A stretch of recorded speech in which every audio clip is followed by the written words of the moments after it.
Welcome to Innovation and Leadership with Jess Larsen. On this episode, we get to have my friend, David Wardle. Thank you for doing this, David. It's my pleasure. Thank you for having me on.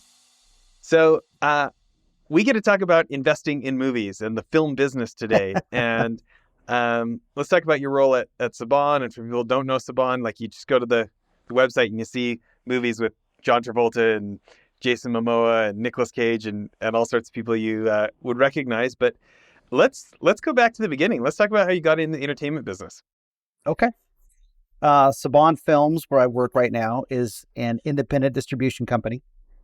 We acquire content from producers and then sell that either directly to platforms or indirectly through studio partners. We have I think we've been in business for about 9 years now. And I came on about a year after they started. So I've been there for 8 years. Before I went to Saban, I worked in-house for other distribution companies. I had my own distribution company for a few years, which I sold to a larger distribution company. And before going in-house, working at distribution companies where I'm a lawyer, an entertainment lawyer, I worked at law firms and got my start doing bankruptcy work, and then moved from there into secured lending, from there into specifically film finance, and then from there into distribution. And that is sort of what I had hoped to do. Yeah. So Saban is obviously founded / backed by a pretty famous individual. Can you talk a little bit about him for a minute? Yeah. Haim Saban is the principal. At the name Saban is his name, the name on the door. He's a really interesting person. He was born, I believe, in Egypt, moved to Israel as a young person, joined a rock band, and discovered that he thought he was better at managing the band than at playing an instrument. So he started producing music, had some hits in Israel, moved to France, had some hits in France, moved to the United States. And he said to himself, how do I make money in music in the United States? And he decided that you could make a lot of money by selling music to television. And that because royalties for television music were paid on the basis of the amount of airtime that your music covered, you could actually make more money with children's cartoons than with primetime television, because with a cartoon, there's music underlying the whole show. So he started doing that. He went around and started knocking doors on cartoon producers, shops, and said, if you will give me the royalties, I will give you free music for your productions. And they thought to themselves, what a deal. I can cross a line item off of my production budget. And so they agreed. He was soon doing music for a bunch of cartoons people would recognize, like Inspector Gadget, I think was one of his. And he quickly built a business with huge licensing component that was very attractive. He also was the man who brought the World Power Rangers. He had this idea. He saw something in Japan, thought that he could use it, and for 7 or 8 years was shopping that pitch that he personally really believed in before someone gave him a chance. Fox finally gave him a chance, and it blew up, was a huge hit. And I think because of that, he developed a relationship with Rupert Murdoch, who then said, hey, I would like to buy your music licensing business. And Haim said, well, I will trade you my music licensing business for half of Fox Family. And Rupert Murdoch accepted that deal. Haim became half owner of Fox Family, and then they promptly sold the business to Disney, which made him very wealthy. And he then diversified and got into a bunch of other businesses. He's in a lot of real estate, a lot of other industries. And he actually, as part of that sale, sold Power Rangers to Disney, then bought Power Rangers back from Disney a few years ago, and then sold it again, I think, to Hasbro a few years ago. So he bought and sold that company twice. But just a really, really smart businessman, knows everybody in Hollywood, and he is a treat to work for. I've been in the entertainment business for a few years, and there's all kinds of characters in the space. And I have never enjoyed working for somebody like I enjoy working for him. He just has treated his team like family. And I feel really appreciated by him. It was my birthday recently. He and his wife sent me a birthday card and a gift, and they do that every year. I mean, they're just great to work for. So I feel very fortunate to have landed with that team. Yeah. When you think about working for a dynamic billionaire like this, what's fun about that? Compare, I know you've done a lot of work with a lot of stodgy, more bureaucratic organizations. Yeah, it's fun. Working for the Saban family is one thing. We talk about stodgy. I was at a firm called Paul Hastings years ago, which is pretty white shoe. And I was starting to get headhunter calls, and I was in Los Angeles because I wanted to work in the movie business. And when I started getting headhunter calls, I thought, maybe it's time for me to make a move. And if I'm going to do that, I should take the bull by the horns and direct my own path. So I found a listing for a job on Craigslist. There was a guy who was starting up a corporate department for a music firm. And I went down to interview, and the firm I ended up taking the job. It was Clive Davis has a son, Fred Davis, who's a lawyer. Clive is himself a lawyer, right? But Fred has a law firm. And so I went to work for Fred, who was also a really nice guy. But when I had an interview with this lawyer who was going to be at this music law firm, starting the corporate department there, I showed up, this guy, James Williams, who was just a really nice guy. But he had this flowing long hair, shirt open to the navel, his shirt sleeves rolled up, tattoos, ratty jeans and sneakers. It was so different from the Paul Hastings sort of dress code that I said immediately, I'm in. This is different. I want to try this, right? And it was fun. But working in this space is a lot, less dodgy. I had a guy at Paul Hastings when I left. I was in banking over there, and he said, look, on a spectrum of deal making, very buttoned down, sort of rigid, disciplined transactional work is banking. You move a little away from that and you get into like real estate. It can be a little loose. It says on the very far opposite end of the spectrum is entertainment. It's a Wild West. And it is kind of fun. And working for a personality like Haim is great because he knows everyone, and his ability to come in and cash flow or help us get started with that business.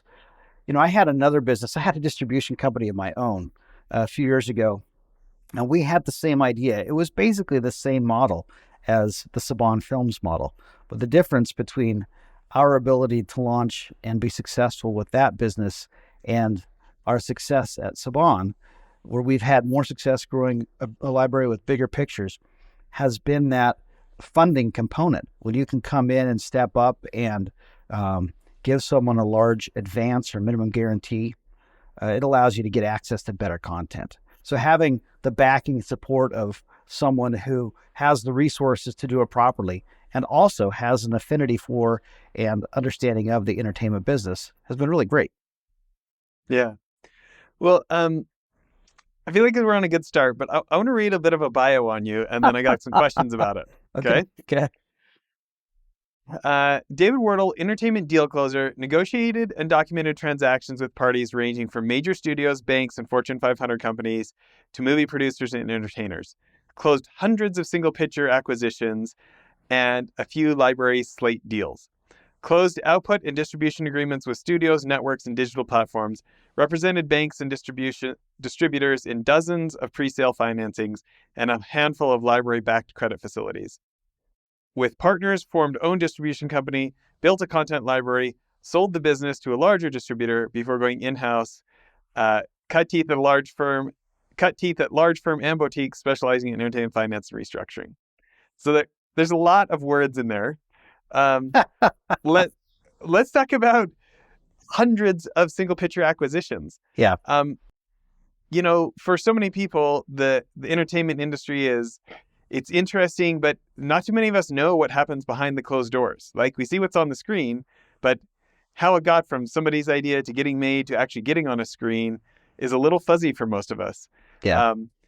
Tell us about a success principle, having been a part of hundreds of movie acquisitions. That's success for whom, right? Why do people make movies? And why do people see movies, right? It's funny, so a lot of your listeners may have thought about investing in a movie in the past. I had a buddy of mine years ago when I was at a law firm doing film finance work call me up, a friend from high school, and he and his brother and his father said that they wanted to take their retirement savings and invest in a friend's independent film. And I told him, I have two pieces of advice for you. First, don't do it. And second, if you're thinking about doing it anyway, call me so I can tell you, don't do it.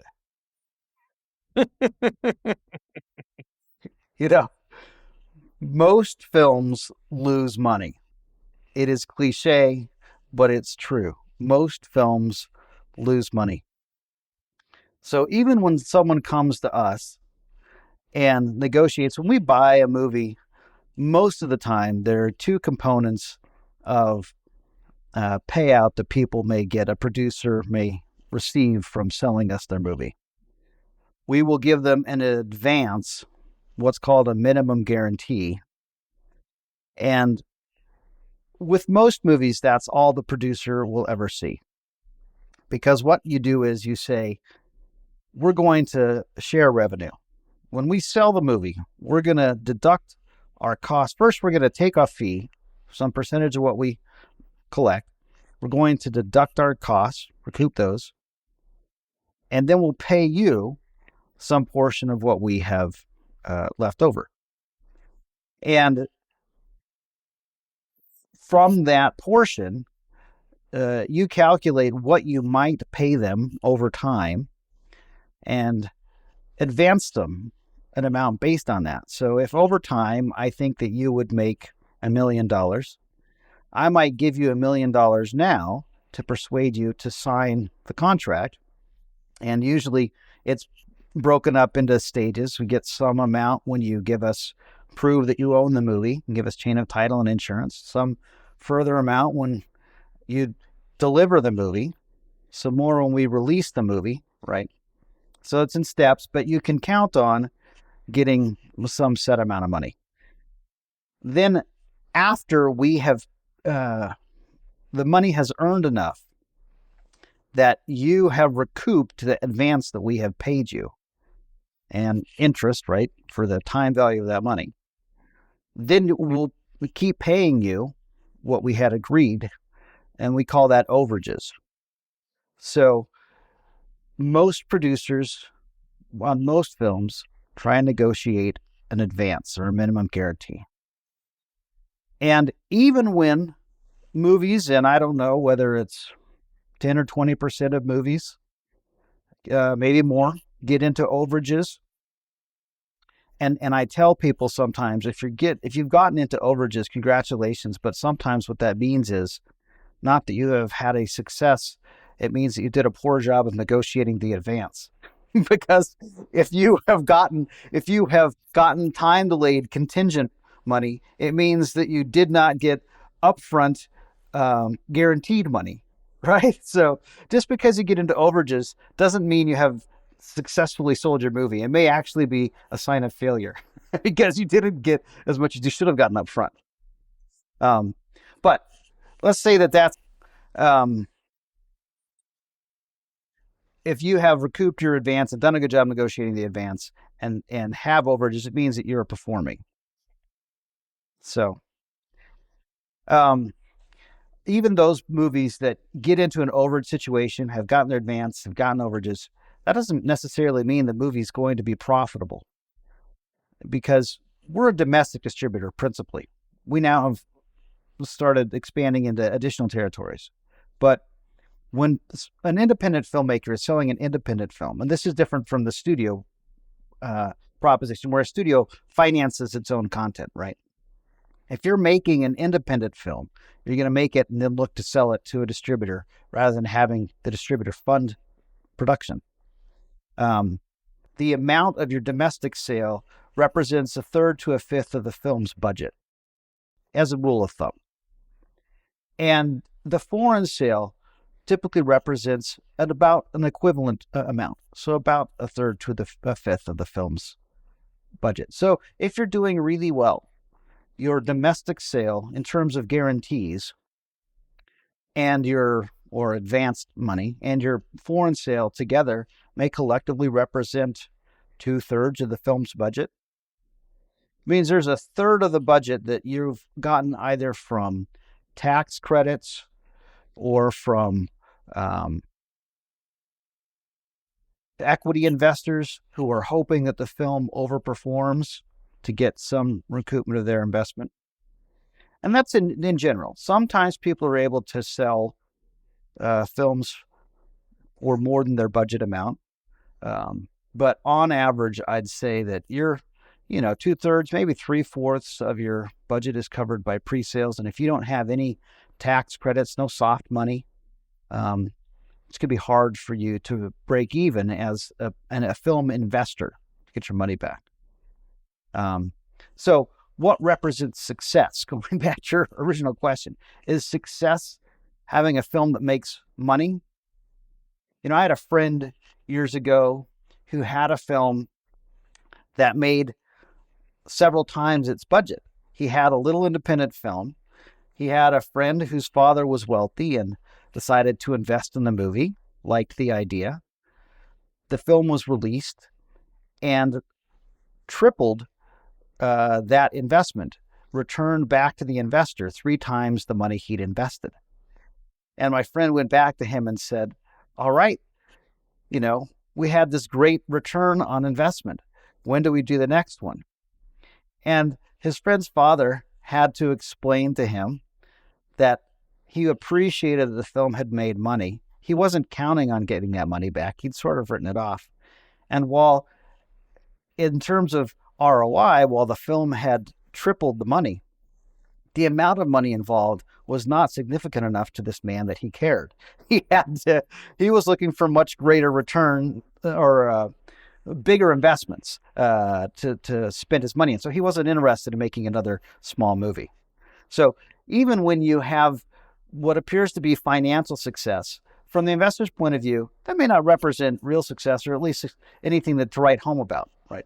In general, you're going to make a lot more money investing in any other business than entertainment, and at least when it comes to content creation.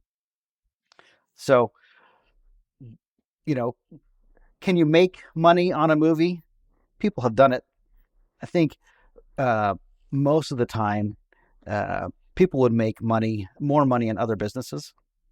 But that's not the only reason people make movies. I don't watch a movie because I'm interested in how it performs at the box office. I watch a movie because I like great stories. And lots of people like to tell great stories. And so someone may have a story that they want to tell, and maybe they see success in terms of saturation, right? Maybe I want the world to hear the story. And if the world hears a story and I don't make my money back, it was worth the price of admission.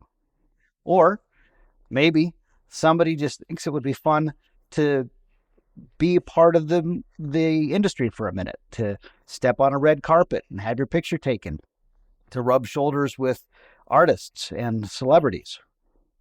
And so some people invest for that reason. They want to get their picture taken with famous people, and they get a photo out of it. They make a memory, right? And frankly, when I have worked in the movie business, I have sometimes worked for clients who do not need to make money in that business. It's a little bit of a sandbox. I've worked for clients whose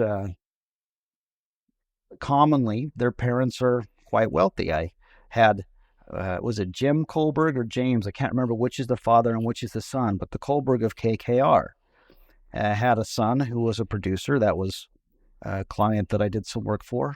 Larry Ellison has children in the entertainment business, the founder of Oracle, and I did some work for his daughter. And Megan has made a lot of movies and had fun, I think, doing it. Her brother David is also in the business. And these are people who can afford to be in the business whether or not the business is financially successful, right? I think most people want to make money in their businesses, but that's not necessarily what everyone considers a success. Yeah. Well, let me ask a few different questions then. Let's start with, if you look at the independent movies that are most likely to surpass minimum guarantee, like to actually be a profitable thing, do you notice any comments, any elements in common amongst them? So are there commonalities in movies that are more likely to make money? The hits? Yeah, that'd be the statistics. There are a few. Well, and successful for whom, right? So let's say for the equity investor in the content creation. Yes. So for the equity investor to get their money back plus some return, that is the question, right? If I had the answer to that, I'd be making lots of money, right? That's the hard thing that everyone wants to know. How do we make money? And it's lightning in a bottle sometimes, right? You don't necessarily know what is going to hit. So when I think about some of the investors who have done well in the independent space, they are people who have, I think, focused on what is commercial more than what is critically acclaimed. So there's a little bit of a racket, and I think that whether it's intentional or not, the festivals are a little bit complicit in this, where a producer might find an investor and persuade them to invest in a movie. So they'll make this movie and they'll take it to a film festival, and it will play at the festival and get some exciting reviews. It will get some laurels, maybe win an award.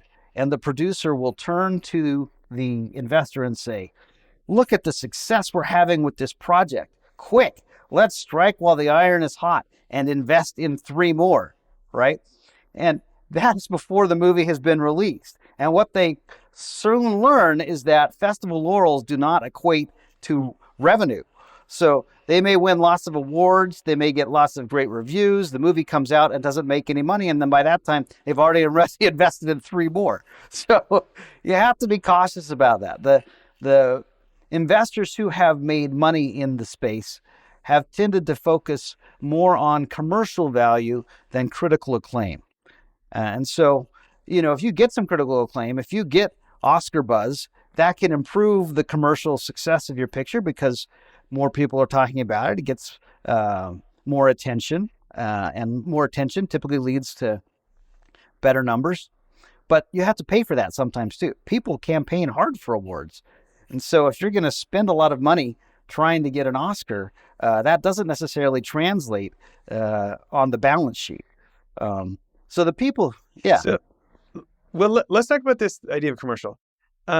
do I remember right that Bruce Willis never won an Oscar? Does that sound right to you? That sounds right to me. I love Bruce Willis. Okay.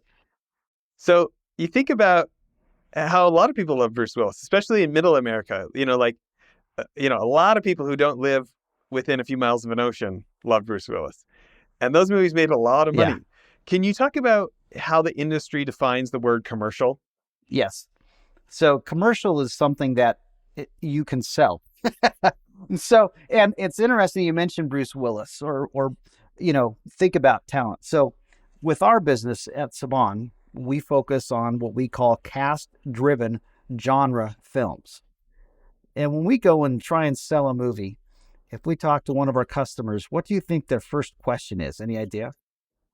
Who's in it? Who's in it? Right? That's the first question I ask when somebody says, let's go see this movie. I say, well, who's in it? And that's the same thing that our buyers ask because their customers are asking, right? The users are asking, who's in this movie? So the talent is branding for the movie, right? If you tell me Will Ferrell is in this movie, I know what it is. Whether it's Will Ferrell as a weatherman or Will Ferrell as a race car driver or an ice skater, I know what that movie is, right? And so when you have a movie that has recognizable talent, and not just somebody that's been in a movie before, this is something that producers, I have friends who are trying to make movies and they call me all the time and they're like, all right, how about this guy? Like, what's he worth? Right? Which is a good question to say, what is the commercial value of this person in this movie? And of course, the question is different with each movie, right? The same actor in a different movie is going to have a different value. We look at what we call comps when we're greenlighting a movie, deciding how much to spend on acquiring a movie. We look at other movies with similar cast and genre and see how they have performed. And then we look at those numbers. And by the way, box office, everyone focuses on how a movie does in the box office. Box office is just a fraction of the revenue most movies make. In fact, for many small movies, putting a movie out theatrically is something of a loss leader. It gets some attention, may make it more likely that you're going to get placement in a good spot on a particular platform. And like all sales, selling entertainment is all about placement, right? The more people who see your product, the more likely they are going to engage with it. So you want something that people are going to engage with. And so you want something that has cast. And people will say, here's this actor who's been in such and such, or here's this social media influencer that are in my movie. That ordinarily doesn't carry a lot of value. Maybe that's going to start changing. But historically, that hasn't done much. And so we sort of my friends call it the Good Morning America test. If this is someone who has been on Good Morning America recently, if this is a name that your mother would recognize, if she's not a cinephile and she's only goes to see, tentpole movies, popcorn movies, whatever, if she doesn't know the name of this actor or actress, they probably don't have a lot of, they don't make a difference in how much the movie will sell for. Now, most actors who have been in other work can lend a project credibility. If you have a movie with no talent who's been in anything, then it's very hard to sell because no one can evaluate that talent. And having known actors will give a movie credibility, but there's only a certain level of actor that will sort of increase what you would pay for a movie over just what you pay for a movie based on the genre, right? This is a comedy, this is a thriller, this is of a certain budget, and then certain director. It's another thing we look at. We look at a director. Somebody will come in with great actors attached, but they have a director who's never made a movie before, and we don't have a lot of confidence that they can execute, right? If a director has made a few movies that we really like, we can say, well, here's someone who knows the way around a film set. We have confidence that they'll be able to make the movie. So if I'm an investor, I might be asking myself the same questions. If I have a director who's going to make this movie, have they made anything that has performed well? And That's not to say that the director isn't talented. You can have a director who has a breakout film. But if I'm looking to hedge my risk, I'm looking for a known quantity. Same with the talent. You have, you know, famous actors all at some point were unknown. So you could have a really talented performer who breaks out, this is their performance, but in general, you're going to hedge your risk if you take a known quantity. So if I'm trying to improve my chances of making my money back, I'm going to look for a movie that has a director whose work I respect, and actors who are so famous that even people who aren't cinephiles recognize those names. Yeah. So I think about my different friends who are producers or conversations like this I get to have. For people not in the industry, can you give a sense of like, well, an actor like this can probably get X amount of pre-sales, where an actor like this gets pre-sales, where an actor like this can't really carry a movie anymore? Or how do those, like, what are the break points like?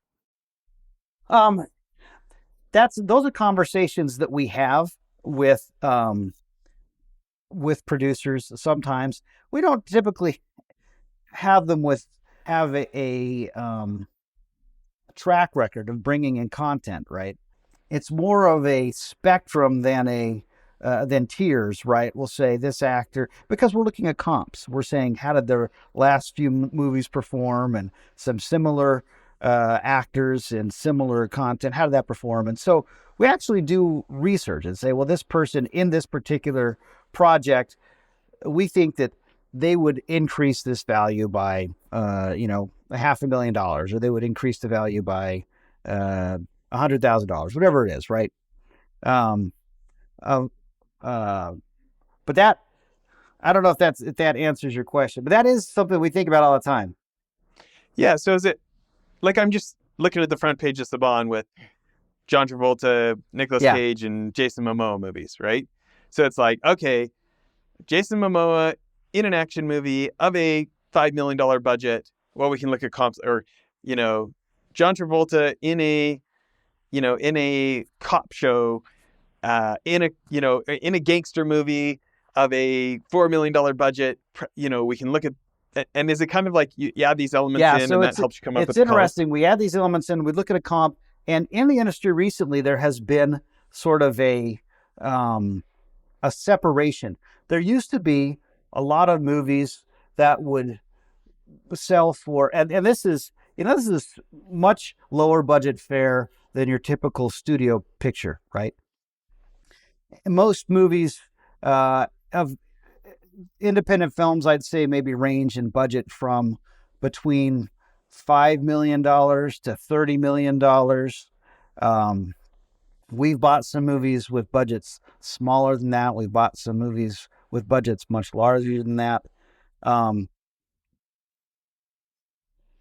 There used to be a lot in that you would, maybe for domestic rights, pay $1 million or $2 million, or maybe $3 million, right? That range is sort of gone. Like, smaller movies without a big name like that will sell, maybe under $500,000. In fact, some cases well below that. And movies with big names attached that are bigger budget sort of action spectacles will sell for, $4 or $5 million, right? And so you're sort of, is that like on a $12 million movie where they're trying to get $4 million out of you for domestic, they're trying to get $4 million out of foreign sales, and they're hopefully getting $4 million out of the, right, I don't know, Georgia or State Tax even bigger Commission or budgets, something. right? You might come in with a movie that's got a $30 million budget, and maybe you've got a tax incentive where you're getting half of the budget from tax incentive, and then you've got to try and get $15 million out of sales, or out of the rest of the budget. Maybe we're getting, maybe I'll come in for 5, and then you've got somebody else, sell the rest of the world for 7 or something, and then you still got some equity component that's exposed, or what happens is I'm going to sign with an independent distributor if I can't get a studio deal. And then once the movie's made, I'm going to take it back and show the studios they were wrong. I made a movie that was better in execution than in conception. And so I want you to agree that for a kill fee, you'll let me take the movie somewhere else if I make a deal to sell it to you today. And we'll do that sometimes because... So explain that term, a kill fee. Yeah, what it is somebody, I have bought the rights to this movie, and somebody domestically, right? Or worldwide, whatever it is, right? But let's say that I've got domestic rights to this movie, and then somebody takes it to a studio, and the studio wants to give it a 2,000 screen release and spend, $30 million, $40 million in prints and advertising on this, and I'm not going to do that. Right? If I take the movie out, I'll give it a smaller theatrical release, but I'm not going to spend anywhere approaching $40 million on marketing, right? So we might say, look, we love filmmakers. We love movies. If you're going to make a movie that has a chance of going out and getting a 2,000 screen release with $40 million of advertising support, like, do that, right? And we'll let you out of the deal. But because we put this in our slate, we sort of reserved a spot for you. We may have missed out on other opportunities. So you have to help us sort of recoup some of the lost opportunity that we have incurred by committing to this movie. So you pay us something to kill our deal. That's called a backstop. We call these deals a backstop. Okay, so is it like you gave them $5 million up front for the domestic rights? They made it so awesome now, Warner Brothers or Paramount or somebody wants it, and they can essentially buy those domestic rights back from you for $6 or something? That's right. That's right. That's right. Okay. And typically it includes some schmuck insurance. So there's some variable component of it. So if they get a huge sale, then we also share in some of that upside, right? But it is... So one thing I should be clear about is that when we buy movies, we are committing to pay when the movie is delivered. So we don't upfront, as a distributor, give anyone the money for anything. And this is where my secured lending background comes in handy, is that what we do is we promise them that we are going to give them money when they deliver the movie. And then they take that promise to the bank and they factor that receivable. They get a bank to come in and agree that they are going to loan them a discounted value of that receivable so they can finance production. And what does factoring look like in the movie business? They're like, okay, so Saban, David over at Saban guaranteed me $5 million for a delivered movie in this genre with, Jason Momoa. Is the bank going to give them is it like a 10% discount? Is it a 20% discount? Like, what are they giving on this? Are they going to give you $4 million up front? They're going to give you $4.5 million for $5 million when it's done? Or how does that work? That's a good question, and it really depends on the lender. There's a wide range of rates that lenders charge. Some of them have very expensive money, and that's for filmmakers who cannot get access to less expensive money. And then there's less expensive money. So there's a range. I don't know. That's probably fair to say. If you have a $5 million MG, maybe somebody will give you 80 or 90%. That's probably fair. But there are some they're charging more. There's even more expensive money. Wow. So and it. Are we allowed to call those people loan sharks or no? It depends, right? Because some of this money, it depends on what the circumstances are under which. For example, during COVID, you could not get insurance on a movie, and so some of these banks were charging very high rates because they had no comfort that an insurer was going to backstop it in the event of calamity. So ordinarily, there's sort of a lot of competition for these loans. They're not particularly high risk for this reason. We agreed to buy the movie when it's delivered, meeting certain technical specifications.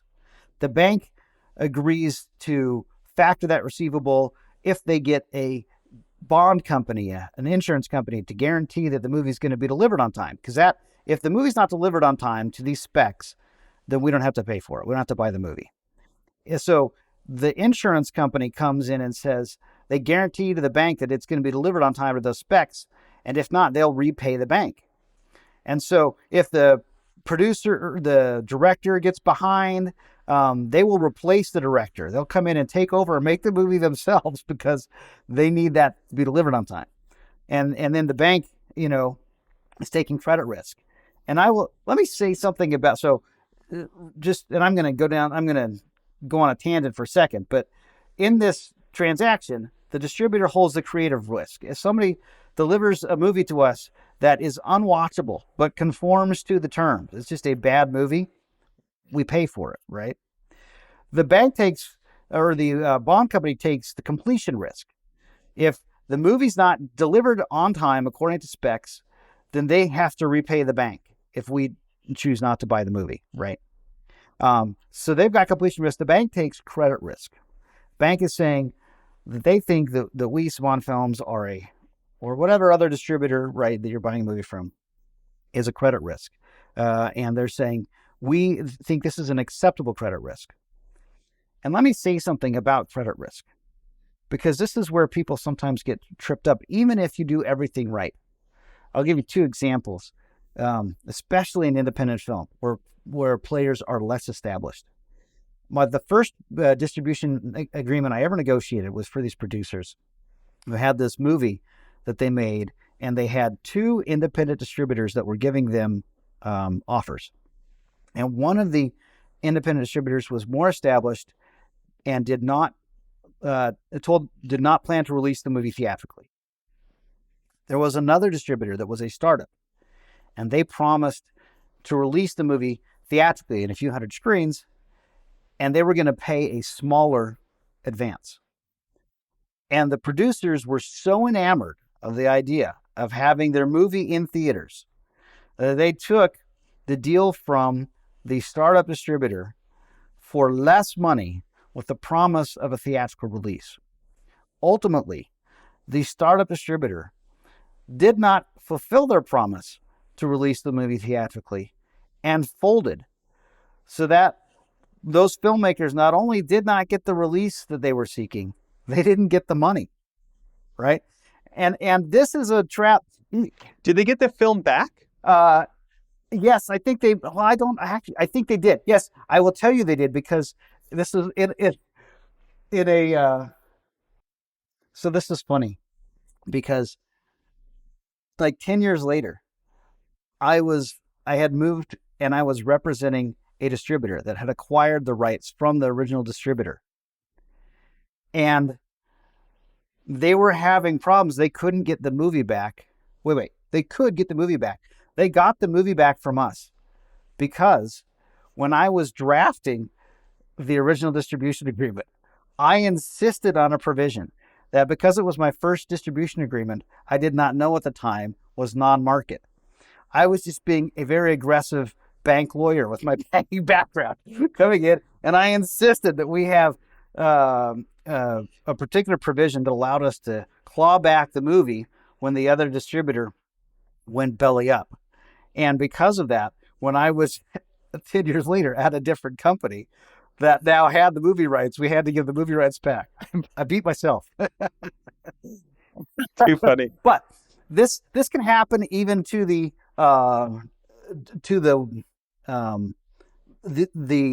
well-initiated. I had my own distribution company and produced a movie and distributed that movie through my own distribution company and got a great placement. It was when DVD was still a thing. We had an end cap at Walmart, right?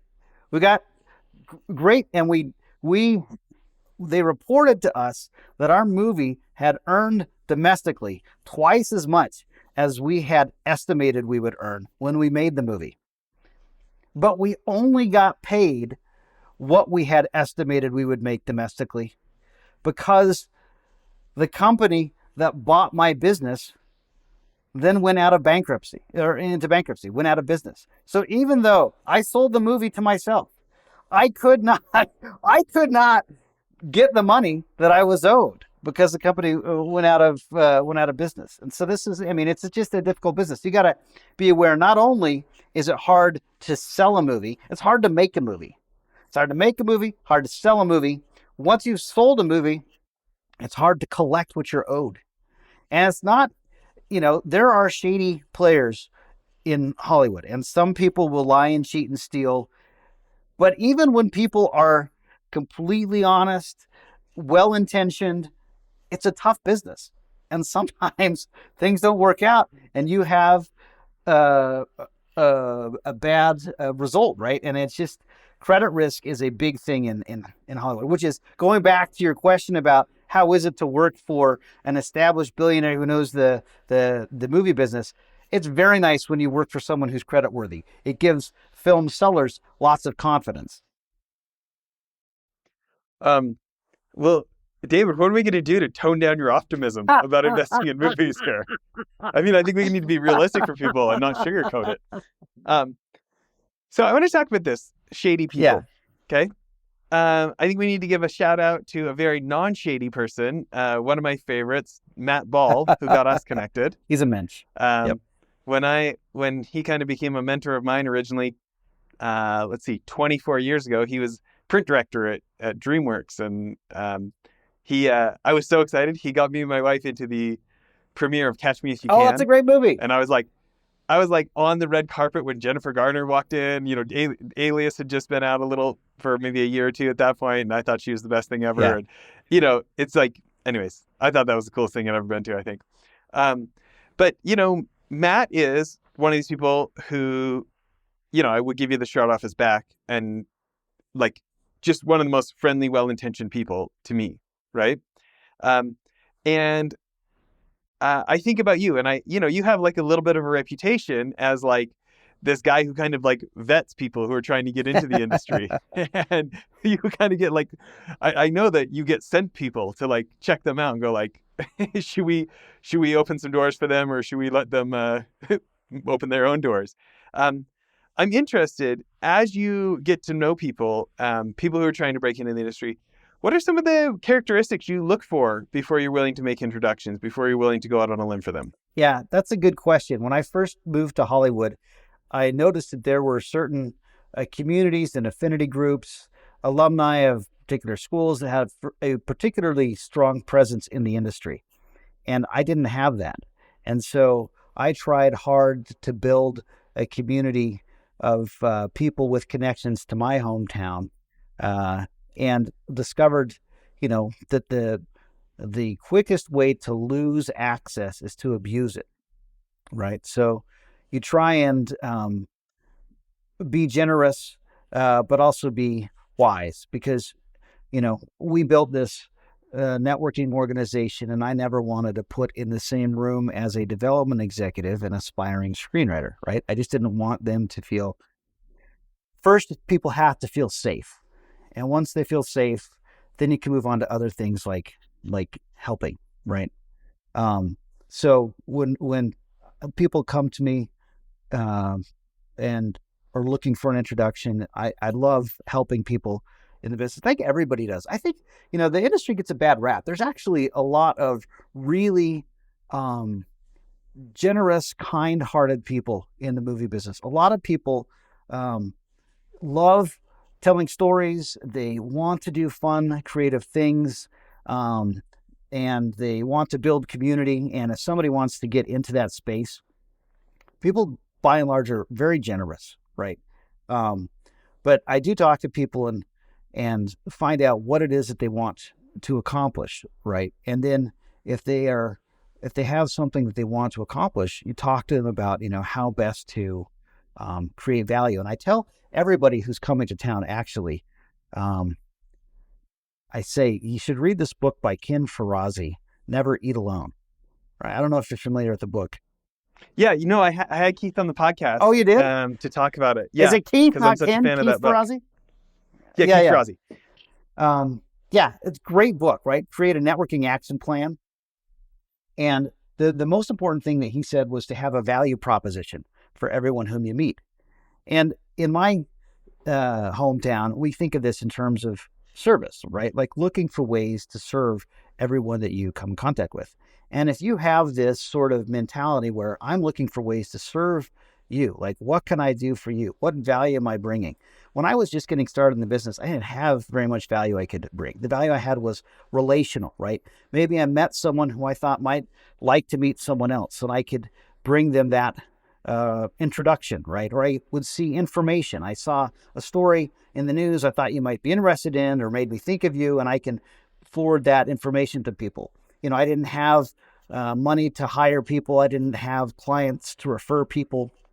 As you grow in the business, you have opportunities to do things where you can help people. You can open doors, give people jobs. You can open doors and help people get projects made or sell projects, right? But initially, you start with whatever you can. And so when I meet young people who are trying to break into business, I'm looking for people who have that mentality, who have a sort of value proposition. How can I serve you mentality? And when someone is of that character, then I feel comfortable opening the Rolodex, right? I know that they're not going to embarrass me. They're not going to put someone whose relationship I value in a difficult situation. But you're looking for people who understand that you have to bring something to the table. Yeah. Okay. So I'm gonna fish for compliments for a minute. So feel the pressure.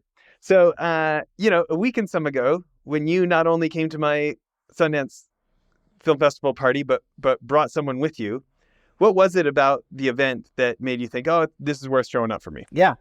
So that was nice of you to invite me. I had a lot of fun meeting some of your friends, other podcast guests at that Sundance event. And I think you bring some of that value that I was just talking about in terms of like connecting people, right? You are, well, two things. So first, the party. The party was fun. I was at Sundance skiing with industry friends, watching movies. I was in the neighborhood and thought it'd be easy. That's a low investment way for me to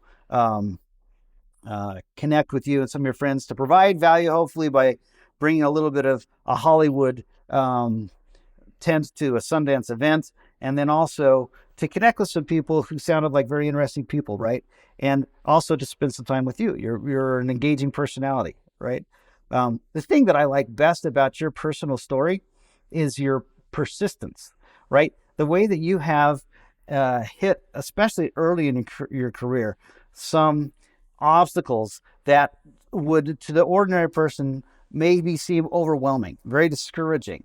And notwithstanding that, sort of find your North Star, maintain your trajectory, right? Keep advancing the ball.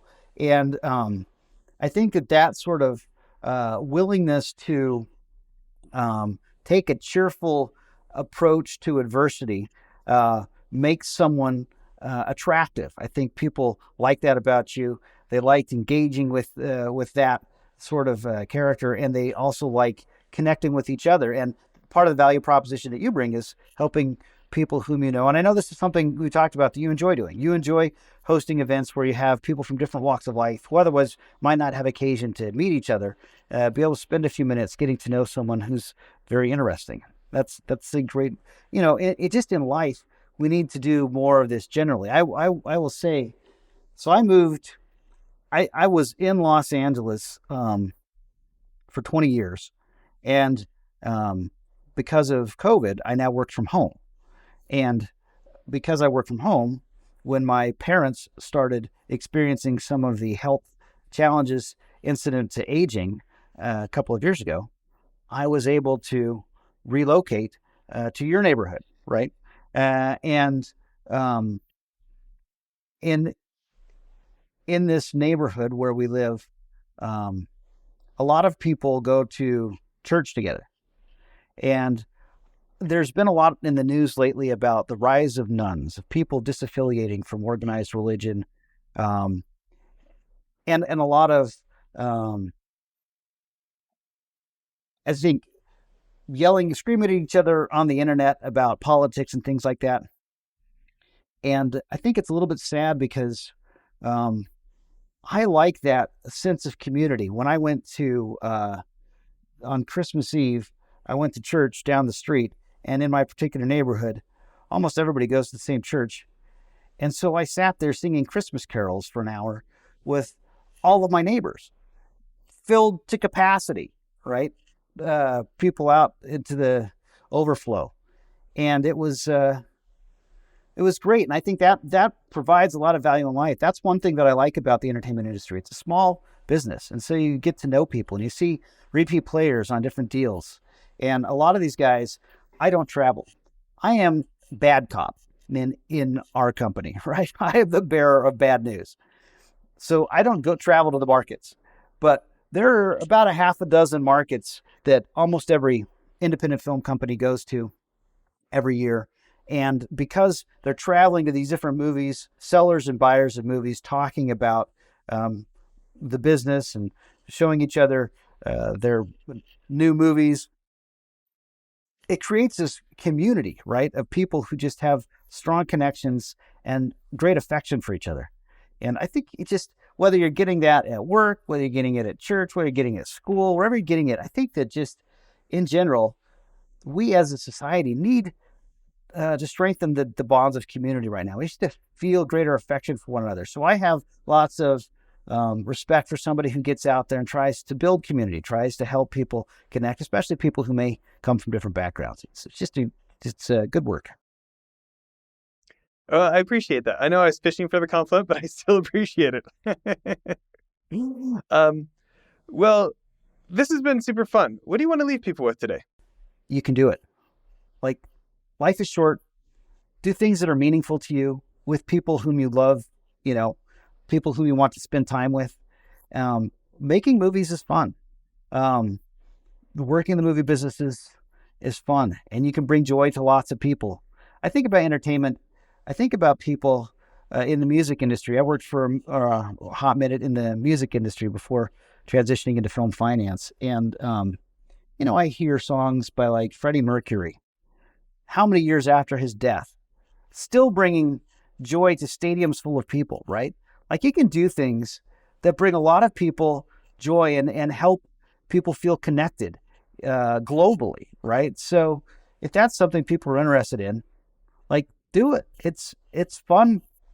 I tell people who are just starting in the business, it's a 10-year plan. Like, if you want to do this, you can do it. And that's another one of the things when I'm weeding out people. I had a guy years ago. Most people used to launch their businesses in their careers in the entertainment industry at talent agencies. So I had a guy come down from my alma mater, and he got a job, managed to land a job at a talent agency, a pretty storied one in LA, and worked there for a few years and got discouraged with how slow the pace of advancement was coming at the agency, and decided to quit the industry and go sell insurance. And you could make a great living selling insurance. You have a great family, right? But it's easy to become discouraged because you have to pay dues when you're breaking into this business. People work long hours for slave wages for many years before they get to a place where they really can sort of sustain themselves financially. Well, once you get there, you have a nice life, you have a fun job, it's totally worth the investment. You have to be committed to it if you want to do it. But if you want to do this, you can do it. And for film investors, if you can afford to play in this sandbox, it doesn't make most people a ton of money. But if it's something fun that you want to do, like, it's a lot of fun. Come play with us. I love it. Well, thanks again for making time for this. Thank you. Great to be on. You bet. Bye, everyone.